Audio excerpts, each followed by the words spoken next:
Okay, so we're live. Okay, good deal. Hello, everyone. Here we Hi, are back for another Memory People Talks. Today is May the 4th, May the 4th. and I haven't, what's that? Yeah, it's May the 4th. Yeah, we haven't been around for a while. It's been about 3 weeks or so. I've had some stuff going on at the house, and haven't been able to live there. They've been remodeling and stuff, so I've been in and out and things like that. Right. But we're back. We're back. I'm up at the camper now. I don't know if I can't tell, but I am. Um, and I'll have Leanne introduce herself, and then we'll go from there. Yeah, all right. Um, Excuse me. well, my name is Ann James, and I lost my mom and mother-in-law both to dementia. My mother-in-law had Alzheimer's, and my mom had vascular dementia, and they passed away about 5 years ago. So I went looking for help online and found Memory People, the support group on Facebook that Rick created. And so I work with Rick on things like this and things to help other people and support them in this journey and everything. So that's kind of what I do. And doing these talks is part of that. We try to hit this once a week or as much as we can. So that's kind Yeah. of my story. Yep, and my name is Rick Phelps, of course, and I was diagnosed in 2010 with early onset Alzheimer's. Since that time, like Leanne said, I started Memory People. It's a group on Facebook. Most people know about it and watch these videos, and if you don't, it's on Facebook. You just type in Memory People, and it'll ask you if you want to join, and we add you, and it's for patients and caregivers and advocates and just anybody that wants to know about dementia, really. I mean, we discuss a whole range of things, and there's a couple of topics that we don't discuss. Other than that, I It's all think we're up to about 19,000 people or close. 18,000. Yeah, Yeah, we're something. about 18,700 and something. It's close. Yeah. Yep. Growing every day. Yeah, it's been a blessing. It really has been. I remember when I started it was a couple 300, and then we went to, well, it just grew, and now we're growing leaps and bounds, and we couldn't be happier. It's, I remember some person told me one time, it's all about the numbers with Rick. Well, it is about the numbers because the more people that joins Memory People, the more people we help. We Exactly. help people every day. Everybody helps each other with their comments and their suggestions and whatever. Yeah. I mean, if we only had 5 people on Memory People, it probably wouldn't work. Yeah, you would kind of wonder what can we do to get more people to know about Yeah. this. Yeah. And when I started, a lot of people, I just knew it would work. And the only reason why I knew it would work because I needed it. I needed it.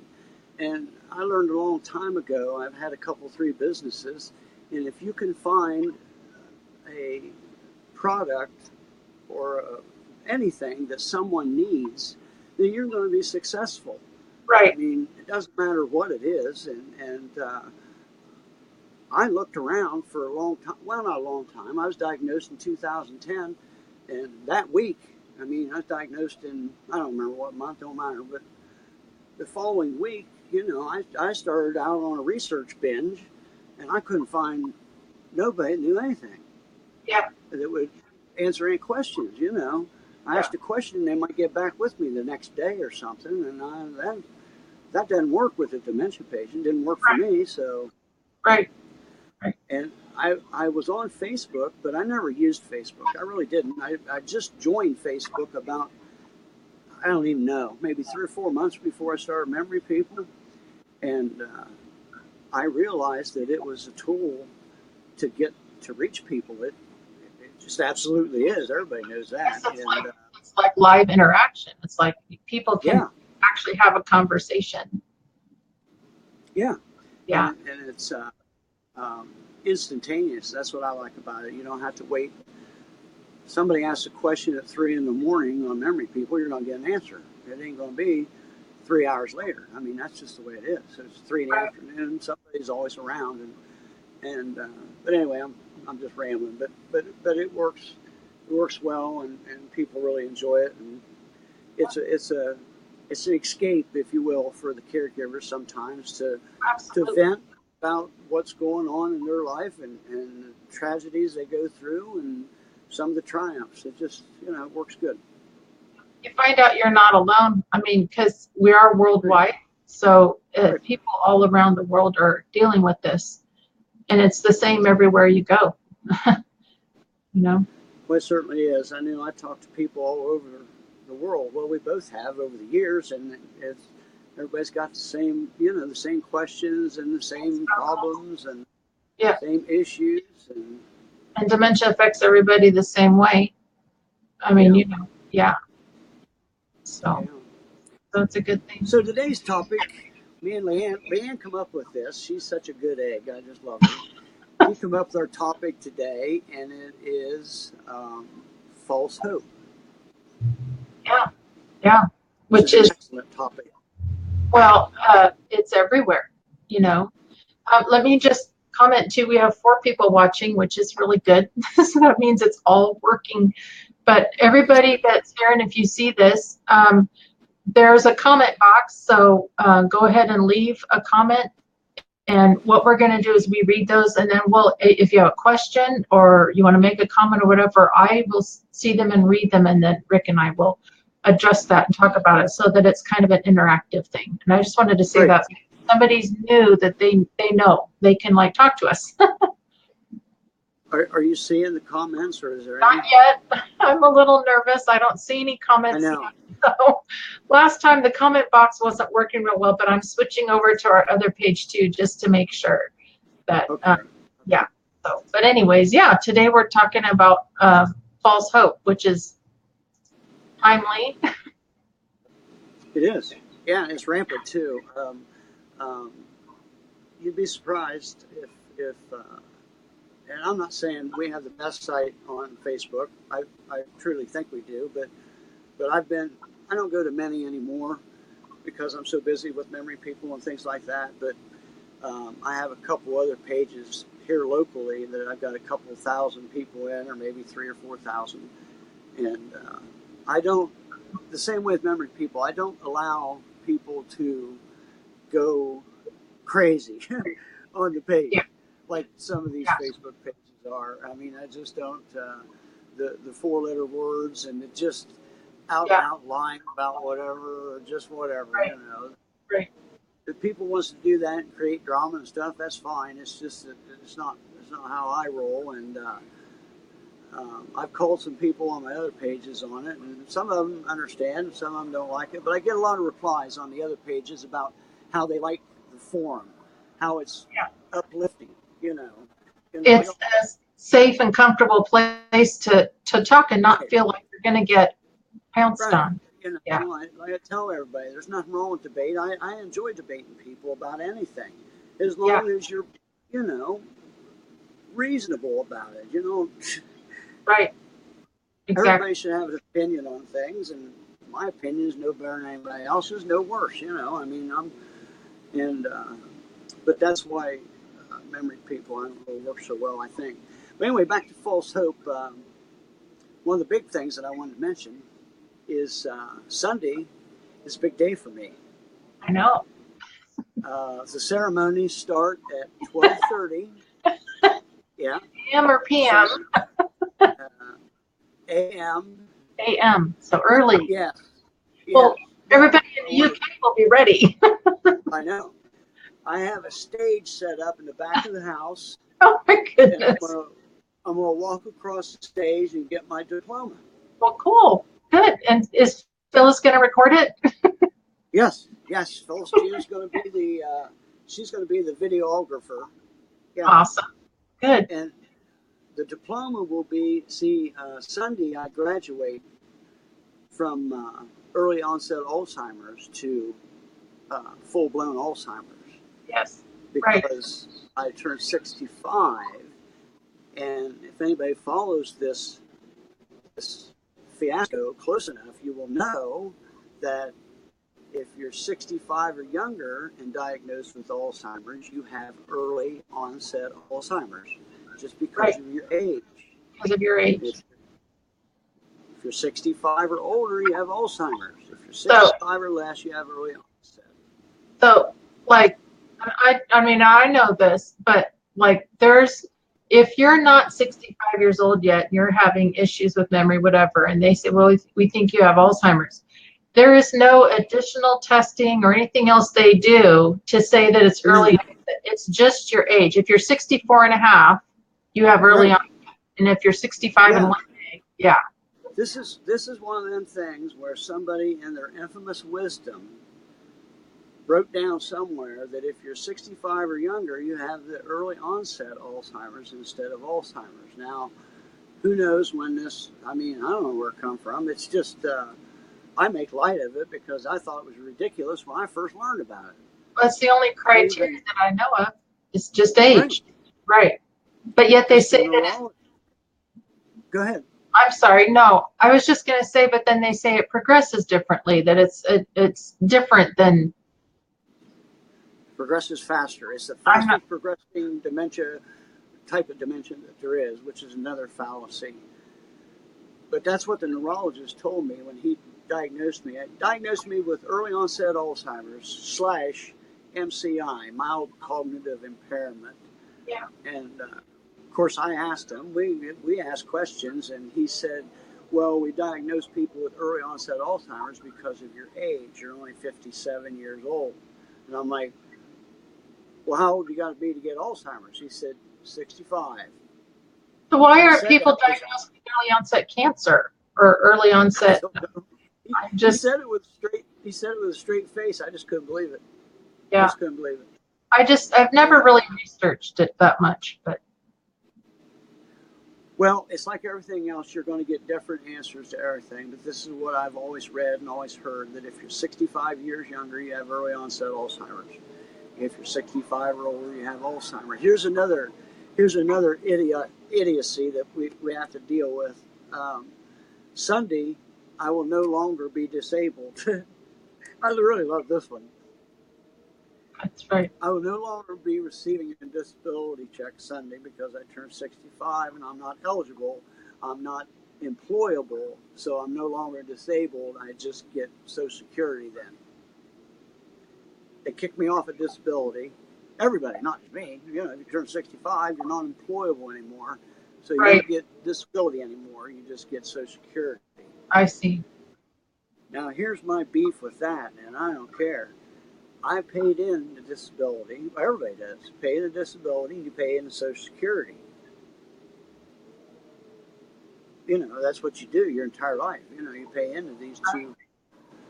Now, my thinking is you should continue to get your disability check and get a Social Security check because you turn 65 and you're entitled to the money that you put in there. Right. But of course, that isn't the way it works. Yeah. The government keeps your money. They just say, well, you're not disabled anymore because you're no So, longer employable. So now you're on Social Security. because if you were 65 and you could work, Yeah, that's when you would generally retire and wouldn't work and wouldn't have that income, is what they're yeah, figuring. Yeah. yeah. It's just a way of, and I shouldn't be like this, but it's just a way for the government to hose you just one more time, you know. Well, I mean, that if they're good at anything, that's what they're good at. Oh yeah, yeah, Yeah. exactly. Yeah. We But have, I've struggled with it. Go ahead. no, I was going to go ahead. I was just going to say I've struggled with this, off and on for a long, long time about this early onset. I've had people tell me at speaking engagements and over memory people or whatever that, early onset Alzheimer patients progress Yeah. faster. Well, that I don't know how they know that. I don't even know who they are, but I know for a fact that I know people that were 65 and diagnosed with Alzheimer's that aren't here anymore. And Right. it's only been a couple, 3 years. Right. From diagnosis. But but then you also got to look at what other medical issues they might have had, heart problems or whatever. I don't know, cancer or whatever. Excuse me, but I know with early onset, I've progressed. Obviously, I mean, I know I've progressed, but it hasn't been at no steady pace, I think, anyway. Right. So I'm a perfect example that that's not true. Right. It's just Yeah. not. No, we were talking earlier. If you look at my mother-in-law, Right. she was diagnosed in her 70s and progressed pretty quickly through everything. Yes, I agree. I don't know where that came up with. It's said, it's always they say that, I know. I'm not sure where that comes from. The thing of it is, you know, everybody's getting older, obviously, and we're all going to die, obviously. But a lot of people that have Alzheimer's, they have a whole host of other illnesses. Right. Now, thankfully, as of today, I don't have that problem. I don't have blood pressure problems. I don't have cholesterol problems or heart problems, none of that stuff. Yeah. That could change tomorrow. Right. I've never had a stroke or nothing. But there's people my age and a little older that's had, I mean, a mirage of hospital and medical issues, and or they're just not well, you know. Right. And that's just life, you know. That's just life. You know, that goes with life, whether you've got dementia, cancer, or you're healthy as a horse, you know. Yeah. And but some of the statistics, me and Leanne was talking before we went on air here, some of the statistics that you can read is just mind-boggling of some of the nonsense that they come up with. Yeah, the Because studies and statistics show. right. The studies, it's Right. and it's just like what you were saying with the internet.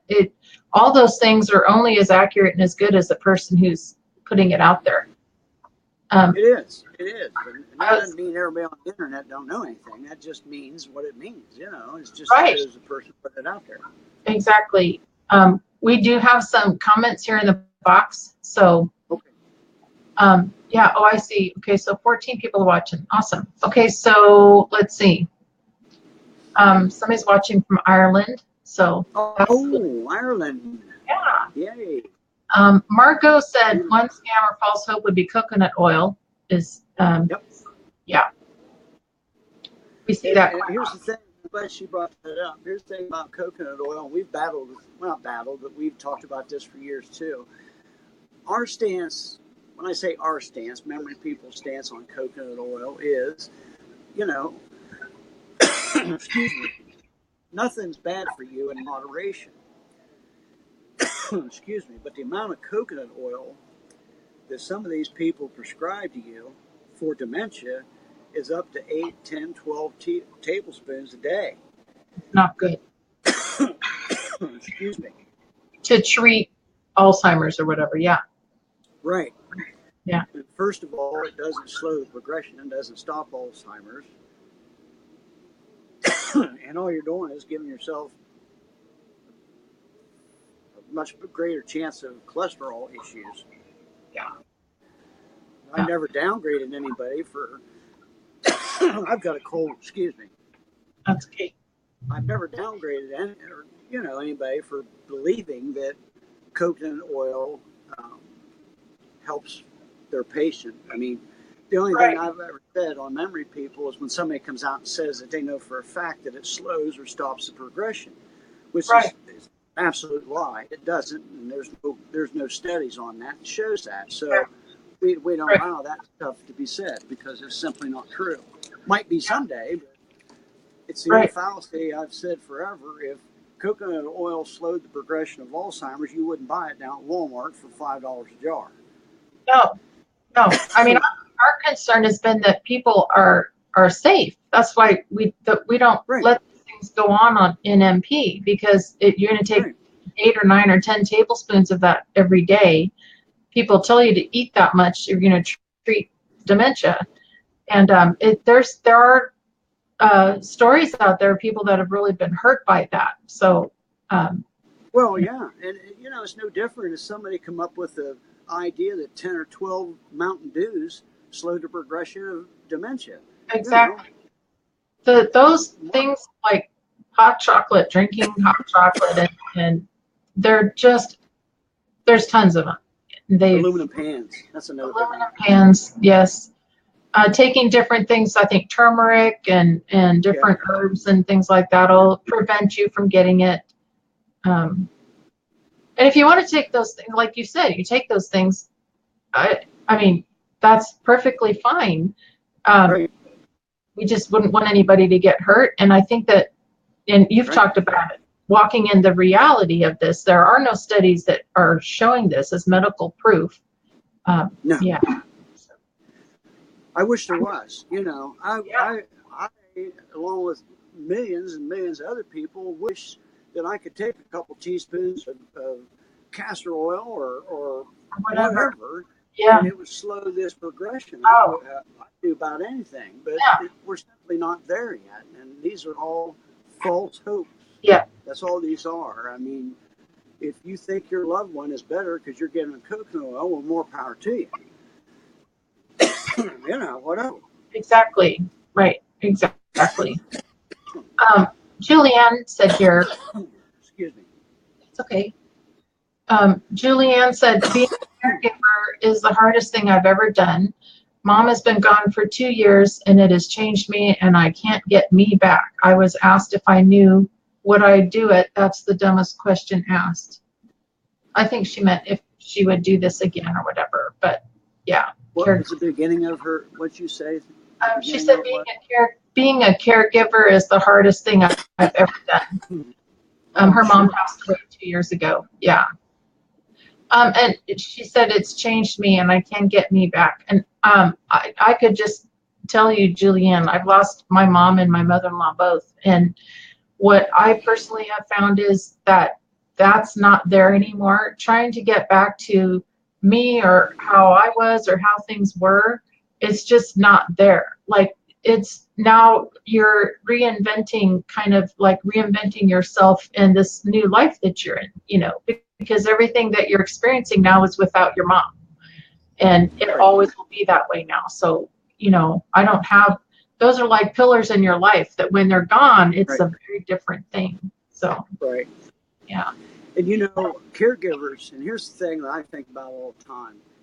We have people on memory people that, I mean, they don't they don't get out of the house. Right. They just don't. Right. I mean, they don't they don't go down to wherever and go shopping for an hour or go out and eat lunch with somebody.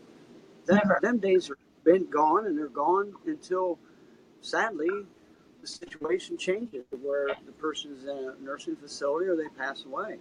And and life leaves you behind. It absolutely does. Yeah. Because Yeah.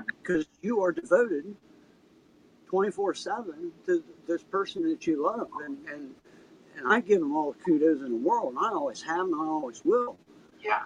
But it's a horrible, horrible thing for caregivers to have to care for a dementia patient. It just is. Well, and as far as we've ever seen on MP, nobody is beating down your door to come spend time with you and your loved one, or to say, I'll sit with them and take you out, or whatever. Right. Caregivers are isolated, Right. terribly isolated. Yeah. Right. And So, most, not every family member, but most family members know how to take care of a dementia patient better than you do, the caregiver. That's just because that's how the mindset is. right. Well, they can do this better. You ought to do this, or you ought to do that. They come up with all these little fixes that they think is going to change things, and they're just. It's not. I used to say this all the time. It's not ignorant people. It's just people ignorant of the disease. They don't Yeah. understand. I mean, when you're a caregiver for a dementia patient in the mid late stages, you you're taking a chance by taking a shower. Right. You're leaving that person alone for 8, 10, 12 minutes while you're in the shower. I'm God. telling you, a lot of bad Yeah. things can happen in 8 or 10 minutes, and people Right. don't understand that. You can't understand it till you walk it. No, Like that's exactly right. even if Yeah, you've worked with dementia patients your whole life, unless you're there. yeah, I was never, and I say this every time. My dad took care of my mom, and my father-in-law took care of my mother-in-law. And they were their primary caregivers, and they're saints for all I can yeah. say. But we supported them. So even I don't know what that's like, that 24-hour round the clock, at home behind closed doors with your loved one. It's Right. until you do, it's just a whole nother world. Oh, it is. Yeah. It is. And I've Here's what you'll see. I've ha- I've had people who think they're caregivers say to other caregivers, "Well, you just need to walk outside and count to 10, or get your thoughts together, or go in another room." And Right. you can't do that. Yeah. When you walk outside and count to 10, that person is not stopping. They're going to, Right. as bad as whatever it is they just did, when you're walking outside and getting your thoughts together, they could be doing something twice as bad. You've left them That's alone. what people don't realize that aren't around it.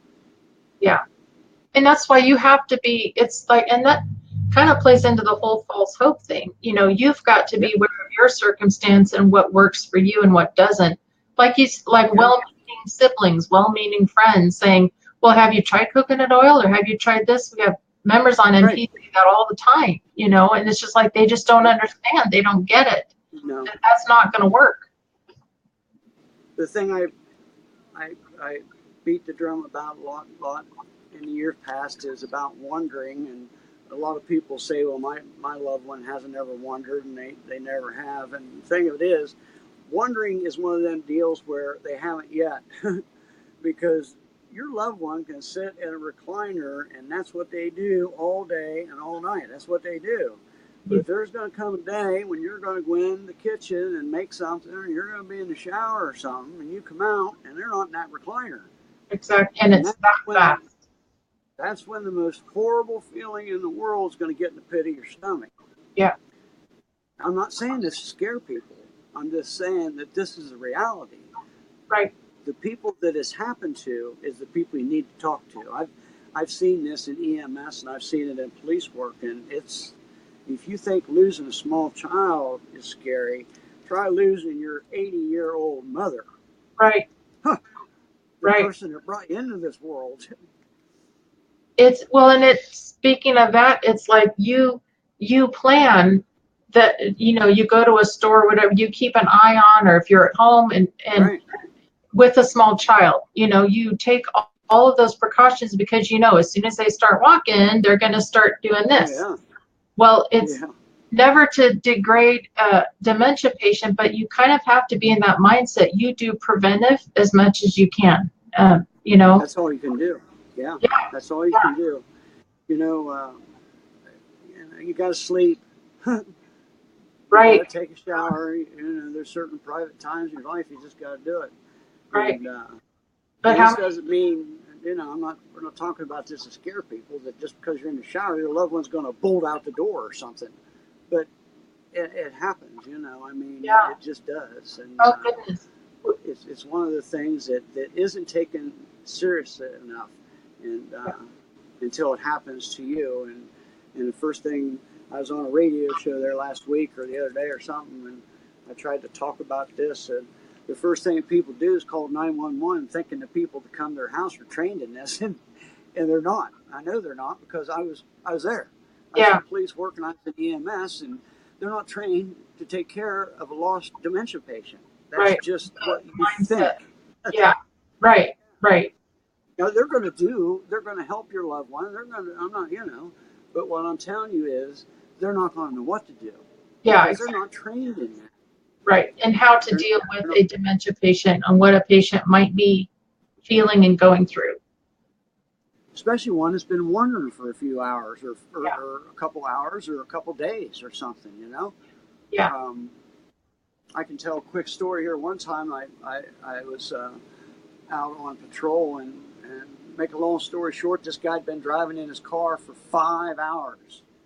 5 hours. He was 300 miles from where he was supposed to be, and he ended up at a golf course that I was working around, and he crashed through the front gate and was doing donuts and all kinds of stuff. And I had to, well, I finally got him stopped and all this stuff, and it was so sad. I mean, he didn't know who he was, he didn't know where he was at, he didn't know who I was. The uniform didn't mean nothing to him. He yeah, was one kind of a petrified person. yeah. And the first thing I did was got a hold of his daughter. Well, she's 3 hours away. That wasn't going to help me a bit. Well, and I would think, would it be where you would think maybe this person is on some sort of drugs or something No, like? I knew he had, I didn't know he had, I didn't know he was an Alzheimer's patient or dementia or whatever, but I knew That there was it was something. it was down that road because of his Yeah, age and his demeanor, the way he was dressed. He wasn't making a bit of sense, yeah, You yeah, could tell by looking at him and talking to him. He hadn't had a stroke or nothing, so that was out. But yeah. some of these people, sadly, you got nursing homes that they call them lockdown units in the Alzheimer's wards, and they shouldn't do that. But that's what they call them. I Right. mean, they're under lock and key, and you got patients wandering out of there. So don't think they Right. can't get out of your front room. Exactly. Right. No. PETA said here, PETA Kennedy is her name. She said, isn't dementia different in people though? I think she commented that when we were talking about being diagnosed with early onset as opposed to if you're over 65, regular Alzheimer's or whatever. And she just said, isn't dementia different in people? And yeah, I mean, Well, yeah, it's different on how the symptoms affect them. Just like things that affect me, like crowds of people, 2 or 3 people, or whatever. I'm not good with that. And there's other people that it may not bother, noises, and you know.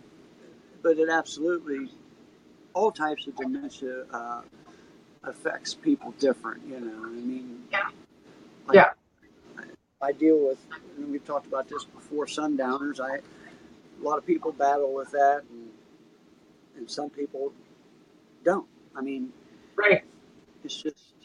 It affects I'll tell everybody. you this: when it comes to all, that's right. When it comes to all the symptoms and all the things that you got to deal with, the patient does. The the main thing that I can tell people that'll help them is medication, Yeah, and nobody wants to have their patient in a zombie state, right. but you got to get them on some medication to take care of this anxiety and nervousness and I mean, I'm on a whole Depression. host. I take 17 pills a day, and none of them's for dementia. It's for the symptoms of dementia. Yeah. I was just talking to a girl the other day, a couple of days ago, up here at the camper. I didn't even recognize her. I talked to her for a few minutes, and hell, I graduated with her. And she's diagnosed with, she said Alzheimer's, and I knew that wasn't right. I didn't, I didn't say anything because she she's no older than me, so I know it had to be early onset Alzheimer's or front lobe or whatever. But Yeah. she, I forgot what I was saying. You were talking to a girl at the camper, and she was diagnosed with Alzheimer's. Um, Yeah, I was it, going to tell you was something. she? We were talking about how it's different in everybody. Um, Oh, I know what I was going to say. She was telling me that she quit taking all her medication about a year ago or two, something like that. And I said, really? She said, yeah, I don't take nothing. And I'm like, how's that working out for you? She said, what's better? And I'm like, well, did you do that through a doctor or on your? She said, no, I did it on my own. And I'm like, oh man, that's dangerous, Kay. It just is. It's just I wouldn't suggest anybody do that. But I said, I'm glad that you're getting better. What you might have looked at is having your medication decreased some instead of right. going cold turkey like that. But there's no way I can't do without my medication. It just ain't gonna happen. Yeah. The nerves and all of that stuff. Oh yeah, Yeah. and that's just the difference in people, or the difference in disease, or however you want to look at it. Maybe Sure. I'm further along than she is, or who knows? But Well, yeah, but that's like the perfect example is yeah, affecting two people differently. yeah, Uh, that kind of leads into what you tend to hear a lot. I'm sure a lot of patients must hear is, well, you and my loved one are about the same age, and you were diagnosed about the same time, and how come my loved one is so much worse than you, or yeah, whatever. And that yeah. just shows right there, two people about the same age diagnosed with the same thing, and you're both doing different. Yeah. Well, and a lot of that falls on what I do. I put myself out there a long, long time ago. You know, you're not going to find too many dementia patients that does these little video chats or I mean, Right. Right. traveled around, used to do talking, speaking engagement, things like that. Um, I do that because I wanted to do that at the beginning of this, and I've always done it. Yeah. Now, there's people that won't talk about it, and they just You won't, know, and that's just the difference in people. right. But as far as someone being my age and about the same diagnosis, and them being worse, well, I mean, God knows that. God is the only one that knows that. There's no doctor that can figure it out. If they could, they would have already. Yeah. Everybody's different. Everybody's different, you know. I mean, you got somebody that's 70 years old in the picture of health, and you got somebody else that's 70 years old, and, they've got severe arthritis. Well, Well, why is that? I was I mean, I was gonna say, no matter what if they were both diagnosed with cancer 2 years ago, cancer, whatever kind, the same kind, they would not be doing exactly the same today. yeah. Yeah. Getting back to what I was saying about me doing videos and stuff, what people see is not, they see a perception of me. They Right. don't see the dementia. They don't see how I go through life day in, day out. Right. I mean, they just don't see it. They don't So see what they goes on. just, what's that? Well, they don't see what goes on in your head. They don't see what you struggle with. And you've shared that even Phyllis June doesn't see 100% of what you struggle Oh with. no, no, and I don't go into everything with her or anybody else because it just doesn't do any good. But um, I have my good days, bad days, good hours, bad hours, just like everybody does. And I certainly I don't know how many um, talks or how many Skypes me and Leanne's done over the years that I had to get a hold of her and say I just can't do it. Yeah. I just can't do Right. it. Right. It ain't gonna happen today. It don't matter how important it is. I can't do it. Yeah. And that's what's not seen. That's Right, yeah. Right. right. Yeah. Um, I I keep telling people I'm in the mid stage. I just know I am. I don't go by the 7 stages. I go by early stage, mid stage, and late stage. Yeah. And I think I consider myself in the mid stages of it, and that's okay. You know, I'm Right. 65. Well, not yet. Yeah. I'll Oh, soon graduate to Alzheimer's, and we'll see what that brings. You know, there should be a big change in me come Monday morning, huh? well, so maybe the good news is because early onset progresses faster, so now maybe it'll slow down. Yeah. Sorry. Why is it going to slow down? Why is that? Well, because I have Alzheimer's now Yeah. and not early onset. Well, that would make as much sense as saying it was going faster when you're 64. I know. I Okay. know. So But you know, a lot of people, I want to say this, but a lot of people don't think about stuff like this. And it really doesn't matter. But right. it's so senseless to deem somebody having early onset Alzheimer's because of their age. That's that's when I figured out a lot of these organizations don't know what they're doing Right. Who because it came up makes with that? absolutely no sense. Right. Well, and to say that it progresses faster or whatever else they say about it, when they're diagnosing the same exact disease, but they're based on age. Right. I think that's where we have to be educated. We have to be smart in this, not And take it. that's what we do on them. That's our responsibility to say, hey, wait a minute, let's put the brakes on this. About You this. know, Yeah, yeah, this isn't what it seems, and yeah, it's a good thing. yeah, it is. Well, and we've talked about it forever and a day, but it made me think of the virtual dementia tour. And, because to me personally, my feeling about it is that's kind of false hope. Oh, it's Because absolutely. they put something out there saying, putting on goggles and earphones and putting marbles in your shoes is going to help you understand what a dementia patient feels like. Yeah. And every dementia patient, including you, that I've ever heard has said, that is nothing what I feel like. That is nothing what I go through. No. And So, the people that say that, nobody wants to hear that. no, they don't. They just don't I, want to hear it. I haven't They absolutely. What? I was just going to say, I haven't talked to the lady who created it, but I've talked to people who promote it in their facilities and stuff. And I've talked to them and said, really though, what this is kind of showcasing is what it's like to have glaucoma in your eyes and arthritis in your hands and neuropathy in your feet. And one of them Yep. actually agreed with me. She said, well, you're right, but it still is a useful tool. And they Yeah. can't admit that maybe it's not. So it's It behooves me, just like you said.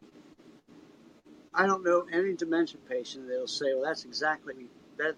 They hit the nail on the head with that, and it amazes me that you can't get this through to people, to these people that are promoting this, and it just amazes me.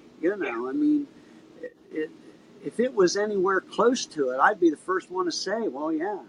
right, Just like the fog, the goggles, the fogged up. I don't have a thing wrong with my eyesight. right, Now there's people that do, but it isn't because of dementia. It's because they got bad eyesight. right. That's old Jeez. age. That's old or bad, Yes. whatever. Yeah, that's Right. I don't have a thing with my dexterity in my fingers is not any worse than it was 20 years ago, but I can't play guitar like I could when it was 20 years ago. and that's not because of your fingers feeling funny. It's No, it's because of what's going up here in my brain. I can't do it anymore like I used to. yeah, Um, and that's because of the brain disease. It has nothing to do with my fingers right, or the placement of my fingers on the fretboard or whatever. Ain't got nothing to do with that. It has to do with my memory not knowing how to do the things I used to be able to do. right. Well, what other And disease do they? Is there a virtual cancer tour? Is there a virtual diabetes? I just always, I just kind of wonder, why do we do this with dementia? Why are we trying to say, oh, we figured it out. We know what a dementia patient feels like, when you can't know what a cancer patient feels like unless you have cancer, you I know? know, and when you do something like that, and you really believe that that's what some of these people are experiencing, it's dangerous, man, because it's it's just not true. Well, then you've got a caregiver that thinks if Right, their loved one can't play guitar as well anymore, they're thinking, oh, it's because their fingers feel like they have arthritis or their fingers. And it right, isn't that at all. right, So that's the false hope that you think you've figured out or can right, understand. Yeah, right. Or you got a dementia patient that refuses to eat. yeah, And everybody's like, well, we need to get them a red plate because right. somewhere along the line, somebody come up with this color red. And if you feed them off a red plate, everything's going to be fine. Yeah, What's crazy? yeah, Now, what I say is, and I'm not a genius, but I am a patient. I know I've lost my peripheral vision. When I put my arms out, look straight ahead, I should be able to see my fingers move. Like, that's yeah, good peripheral vision. yeah, Well, I right. can't do that anymore, but I'm older. That's the reason why I can't do that anymore. I'm older, Yeah, whatever. yeah, And but some people with really, really bad peripheral vision cannot see the food that's on the plate, cannot see a fork coming towards their mouth until it's right there, and it startles them. It has nothing to do with their appetite. right. It's what is registering in the brain. Yeah, Right. And yeah, and and I'm not saying this because I'm a genius. I'm saying this because this fallacy of a red plate is just that. It's yeah, people think it's an easy fix, and it has nothing to do with the color red yeah, or a plate for that matter. right. And then we got one person that me and Leanne know of that runs around the countryside teaching this stuff, and she actually said that if your loved one is eating, it's because they want to make you happy. Yeah, yeah. Your loved Why one. not? Now think of what Yeah, you're right. That is. it. That's the most ridiculous thing I've ever heard. When you've got a dementia patient that you have to feed and you have to take care of and you have to watch, you can pretty well guess they're in the late stages. Maybe not Right, the later stages, but they're in the late stage. right. And the last thing that's on their mind is making you happy about anything. That's just crazy. They That don't would have take that a whole ability. thought process. Right, right. Right. They don't have that ability. Yeah. And It's so, just, well, the danger in that then is if a caregiver feels like, well, if they're just eating to make me happy, I don't want that. So what is the right, next thought? Well, then right, gosh, they should just stop eating. I'll just stop feeding them. right. And it Those things, happens. right. And that can be a very tragic thing. I've said for Good. years, there's people that sign these little, you know, things they want done, and there's people that don't want to be fed intravenously and Yeah. stuff End like of that. life. Yeah. Right.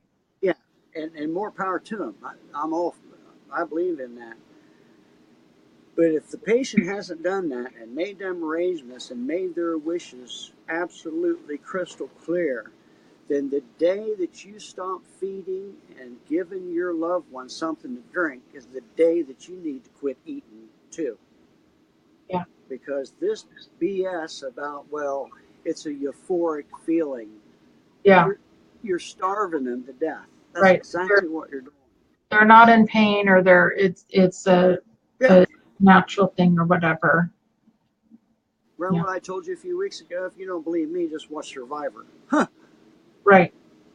Yeah. You know, Well, people and on I mean, there, but you they bring don't up look a happy to me. no, and getting those things, even me, anybody, getting those things planned well ahead of time before maybe you even have anything major going on, it is really, really important. Here's a question I have for you, or I have for anybody that's listening. Here's a good one. Who do you know that has had a near death experience and came back and said, well, I know that I wasn't being fed and it was such a peaceful feeling. Right. I mean, you know, nobody knows anybody like that. Yeah. That's just, but to hear these people talk, it's like, well, this is peaceful for them. It's peaceful that you don't feed them and you don't make them eat. First of all, you're not making anyone do anything. You're putting Right. in an NG tube down their throat and their stomach to give them nourishment so they don't starve to death. Yeah. Yeah. Right.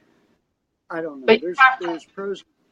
What's well, I that? was going to say, but you have to lay that down ahead of time. I mean, you have to make all, like you said, your end of life wishes and everything. You've got to make that clear. You do. And here's what you better think about. Who in their right mind thinks that because they're on their deathbed or near death or whatever, that not eating or not giving any nourishments or anything would be a good thing? Now, I just can't get that past my head. Who thinks that that's a good thing for anybody? The only thing that I've heard is if people say their organs, once they're at the stage where their organs are shutting down, things like, I mean, and that would be like the end, Right. Oh, I organ, agree with that. yeah, and all of that. I remember, well, I can pinpoint about anybody, but I remember distinctly with my mom and Phyllis's dad, their last hours and days. And the last few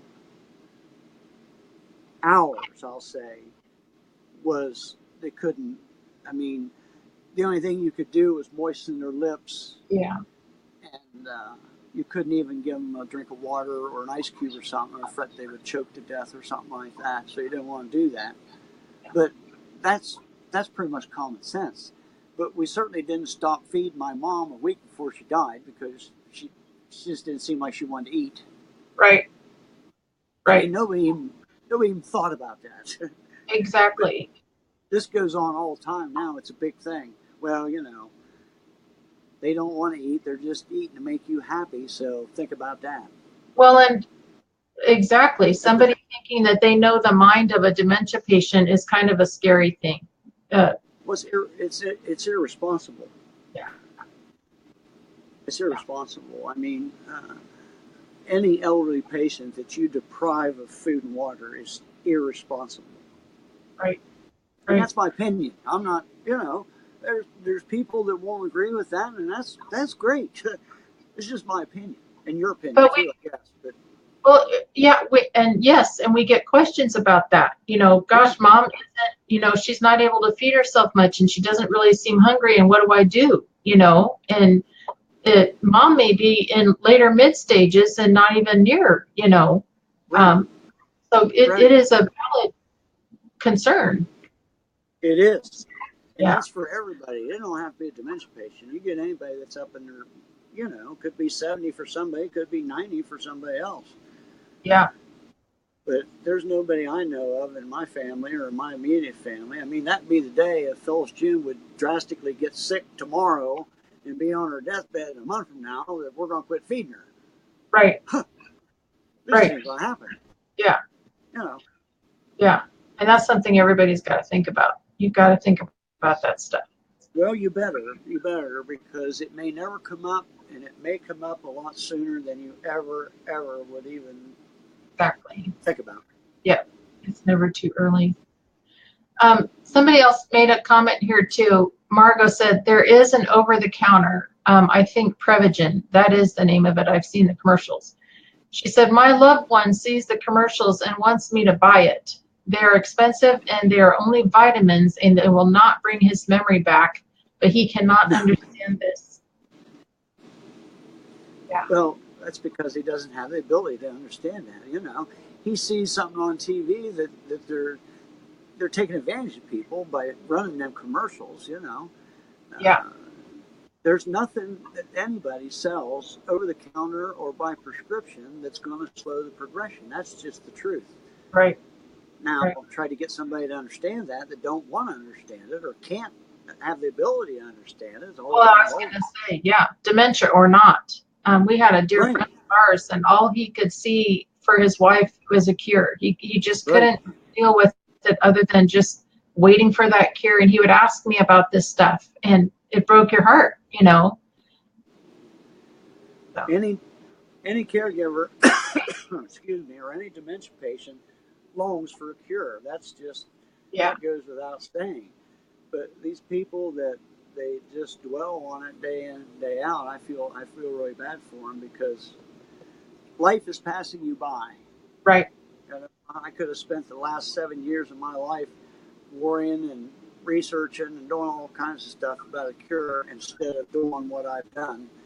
And I've helped out countless people through memory people, not me, but through memory people right, right. that would have never been helped had I went down the path of, well, I'm not going to find a cure, but put all my resources into that. Exactly. Making that when, and they do need to research for a cure, and all of that needs to happen. Oh yeah, That is more than likely decades away. I mean, you think about cancer and how many cancers can we not cure, much less figure out why they even start, or how right, it started or whatever. right. We're not even there yet with cancer. And So, they spend tens and millions of dollars on research every year. And one day they will find it. I mean, it yeah, could be next year, it could be, you don't know. yeah, It's just going to happen one day, but we're certainly not there yet. yeah. We have another question here from Cheryl. She asked, and I'll just say really quickly, we're about half an hour behind on the questions and Oh, comments, but that's what we do. So because we don't want to skip any questions or whatever. So it's just how it works. no, So just yeah. leave comments and we're going to get to them. Cheryl asked, do you have any opinion on using CBD oil? Do I? Yes. Any No, opinion on using no. CBD oil? I, I have an opinion on it, and it's not a good one. Yeah. That's just me, though. Well, You it's the know, same thing with everything else. That's an unproven thing that right. people try and It's exactly that.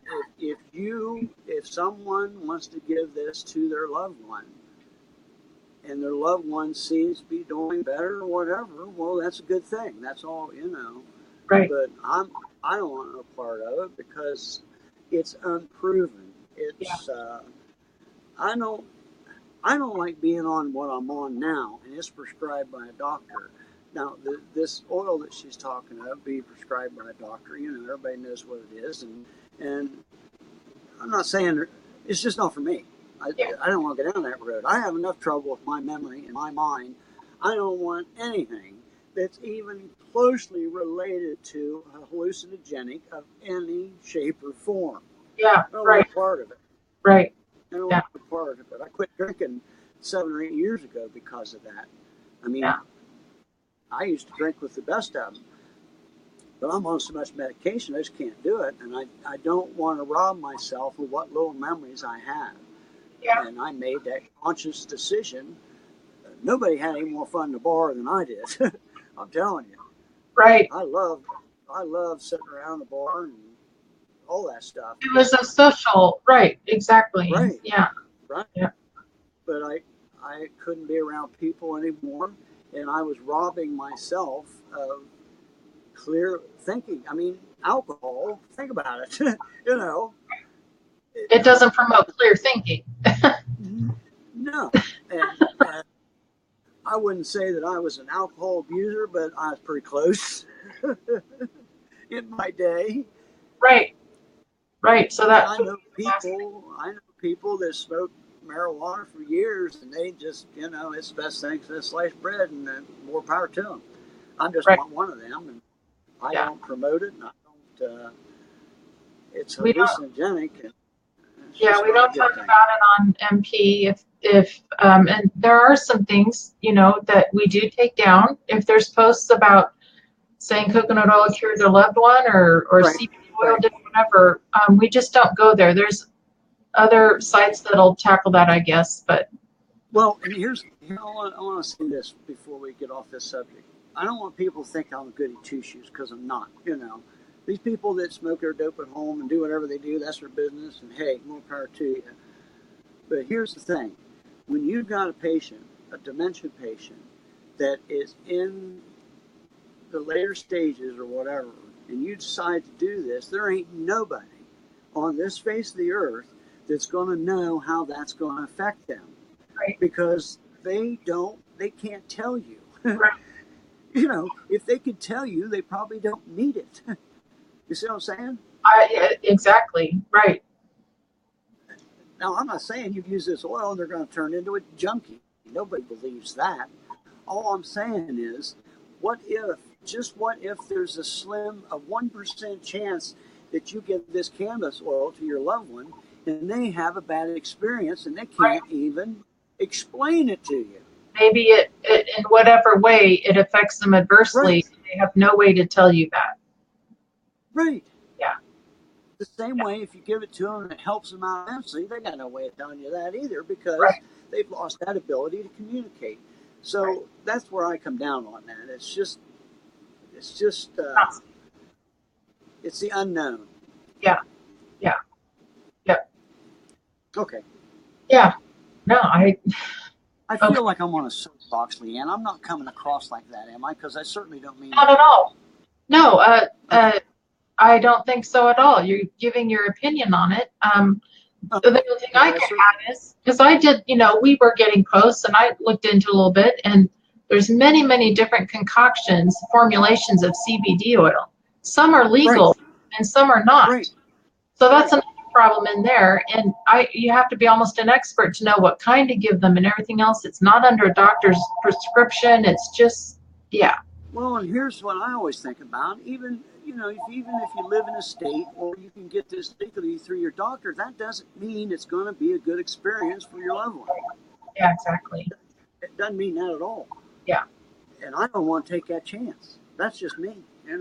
Well, speaking from a caregiver's point of view, and you could speak from that too, if there was something wrong with Phyllis as their spouse, if something wrong with Lewis, yes, I would want to do everything I could to help him. But these people know that. People that are Right. wanting to sell coconut oil and CBD oil and all this stuff, they know how much we want to help our loved ones. Right. It's you've Right. said it a billion times, it's a big business. So to me, it's buyer Well, beware. I need to be smart about what I'm doing. right. Yeah. lot of times they push this button. The main thing they do with the cannabis oil and things like that is the pain. And I've said forever, there's no pain associated with dementia. There's Right. none. I don't care what Right. anybody says.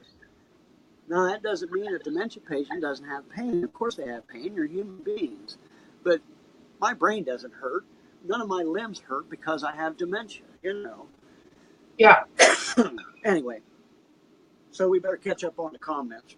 Yeah. No, I'm listening to you. Just reading through the comments. PETA here said she had commented down below, but she said, my husband, who has got vascular dementia and Alzheimer's, keeps telling me his head is so lost. I guess just meaning he's confused is what it sounds like. Well, and here's the thing. What's her name, PETA? PETA. She's a little confused, or the doctor is, or something. What he has, you said frontal lobe? No, her husband has vascular dementia and Alzheimer's. Vascular. Okay, well, see, to me, and this is just my thinking, I'm not a doctor, I don't know anything, but vascular dementia is absolutely a type of Alzheimer's. I could be wrong. Yeah. But I mean, you have vascular dementia, and the reason why people have vascular dementia is because it's a vascular problem. They have some sort of blockage. Right. Some sort of blockage, and it's affected their brain one way or another, and it's vascular dementia. So, yeah, exactly. Right? Causes dementia symptoms. It's different than Alzheimer's because it's not caused by this thing. Yeah. Yeah. It's not caused by plaques and tangles. That's exactly. Yeah. Right. So I guess they have. But he also, I wonder how they know he has vascular dementia and Alzheimer's. Well, I'm just thinking maybe he's had strokes or type of thing, and maybe. But I mean, how would they do it? Yeah, I understand that would be because of that, but I just wonder. I mean, I can't even get a doctor that'll tell me 100% because they don't know, about early onset or whatever. Now you got people being diagnosed with two different types of Alzheimer's and vascular dementia. I'm not saying it isn't right. I'm just saying it's just crazy how some of this, you got Alzheimer's and vascular dementia. That's just horrible. Right. Yeah. It's horrible. Deborah said here. I'm sorry. I was just thinking I can understand, say, if you had a massive head injury, that would be a traumatic brain injury. And on top of that, if you got Alzheimer's or vascular dementia. I just don't know if you have vascular dementia, how you're going to get a diagnosis of Alzheimer's on top of that. But it's through the plaques and tangles, I'm sure. If they've done imaging and stuff? Yeah, that has to be it, So maybe they've done imaging and found both problems? But well, vascular dementia probably comes with the possibility of strokes or blockages or whatever. Blockages. Yeah, because. And then they might have did a CAT scan and seen plaques and tangles also. Yeah. Yes, absolutely. Yeah. Deborah said here, she's talking to you. She said, if you are mid-stage, my mom must be late stage because she cannot communicate like you. So. Well, once again, don't compare your mom because of me. Yeah. I can carry on a conversation pretty good with just me and Leanne. Or doing this, I have no problems because it's something I'm passionate about. I asked the Alzheimer's Association, I don't know how I can talk about. She said, well, it's because you're passionate about it. Now, when it comes to a lot of other things, it's just not I can't do that very well. You wouldn't be able to sit here and hold a conversation about it like you can with this. Is what you mean. Or especially with two or three other people. We went to dinner last night with my two sisters. I haven't seen either one of them for a long time. And it was difficult for me. Not because they was my sisters, I hadn't seen her for a long time. It's because we was in a restaurant and there was 5 of us. Oh, wow. That's too many for me. Yeah. That's just it. And in a busy restaurant. It was just horrible. Now, you've talked about, because that reminds me, you talk about having family come to the camper and everything, and that is at least a little bit easier than like all sitting around in your living room or whatever. Oh Or yeah, I think because it's outside and there's more space and I can get away easily. yeah, But yeah, even I remember we had our we had an anniversary party up here. Tia did on us a few years ago, 30th anniversary or 35th, something. I don't know, 40th maybe. yeah, Probably was 40th. And there was a bunch of people here, and I'd say, hell, I mean, 20, 30 people, yeah, and that was too. That I couldn't. That was too much. much. It just was, and I can't handle that. And there's people that's different. There's people that wouldn't bother them at all, and other things would. But When that I happens, just can't cope. I was just gonna say, when that happens, do you find that you just kind of feel like you shut down as Oh yeah. yeah, as far as being And able to what happens is I shut down about as soon as I hear about it. Excuse that me. As it's soon as gonna I hear happen? about something like that, yeah, I start worrying about it, and then it's just a snowball effect. We So got to what? go to a graduation party Sunday. Our granddaughter's graduated from Ohio State. Now, obviously, I can't go to Ohio State graduation. That takes 3 or 4 hours. There's thousands, 20,000 kids graduating. So we're going to drive over to Columbus and meet everybody for dinner at a restaurant. And I've been fretting and worrying about this thing for 2 weeks Yeah, because I know it's going to be a total mess. I just not the dinner or nothing. It's just going to be a mess for me because all the the strange restaurant and yeah, people and yeah. So what if, because you see this on Memory People, and people say, "Oh my gosh, my mom just gets so stressed." And we saw it, my mother-in-law, very, very yeah. anxious about something. If we, even if it was like a church is on Sunday, a couple of days we're Oh gonna go to yeah. church. Yeah, it would just be like, um. So, but what if like you don't? What if they're, Phyllis, June, and Tia don't tell you about something until the morning of? Does that help? Yeah, don't worry about it until that morning. Yeah, But see, here's the thing. Here's where you got to make decisions in your life. Our granddaughter graduating from Ohio State University with full honors, and she had a full ride. That don't happen every day, right, and right. I'm going to Good. be there. I'm going to be there. I don't, I can. I'll make. I'll make my way through it. I just will because I don't want to miss that. Yeah, But there's yeah, certain things that just don't rise to that occasion, and I know I can't put myself through it. I haven't went to Paige's graduation. I didn't go to Cassidy. Cassidy's got one coming up here in a couple weeks. I won't go to it. yeah. I just can't do it. It's Right. just I can't do it, Well, and there's other and I things. hate that. Right. Right? Well, there's family stuff like going to the fair, the fair every year or whatever. Just lots Oh of things like yeah, that is just too much. yeah. I haven't been to the fair in I don't even know 8, 10 years probably. Yeah, Last time I was at the fair, I was out there selling my book, and that's been 2010, so it's been 8 years ago. yeah. And that was a bad idea. I thought you guys, I thought you guys sold some. Oh, we did. We sold a lot of books, but it just wasn't good for me. Yeah, it was just a lot. It was, yeah, thousands of people, and ugh. Okay, so Jackie asked here. She asked a question here. Um, okay, so she said, if your loved one does not seem to be aware of their dementia or limitations and has no idea what could be down the road for them, how do you discuss what they would want once they can no longer make these decisions for themselves? Um, You've waited too long.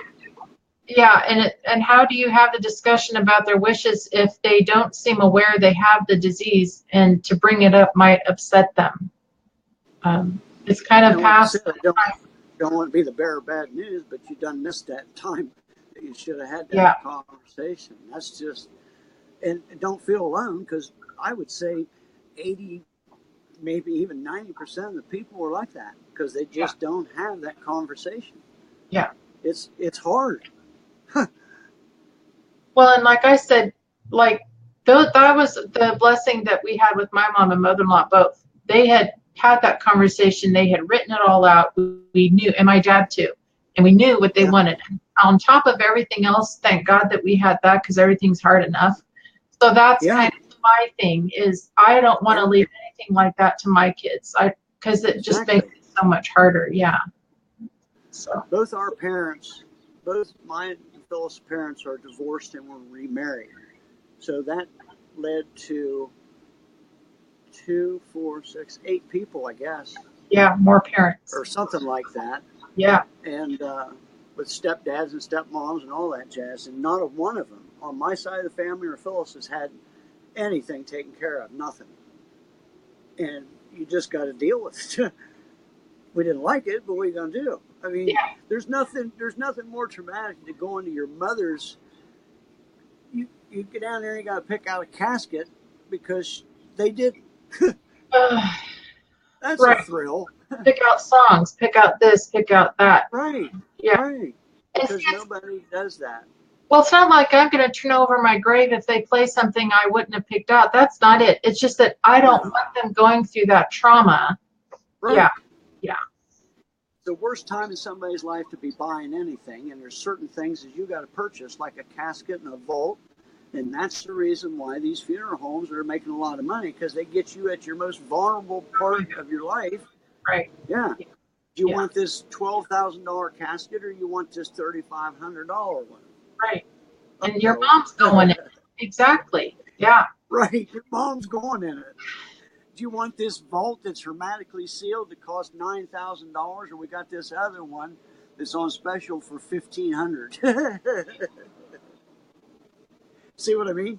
Right. Well, and all of that too, like you were talking before, Yeah.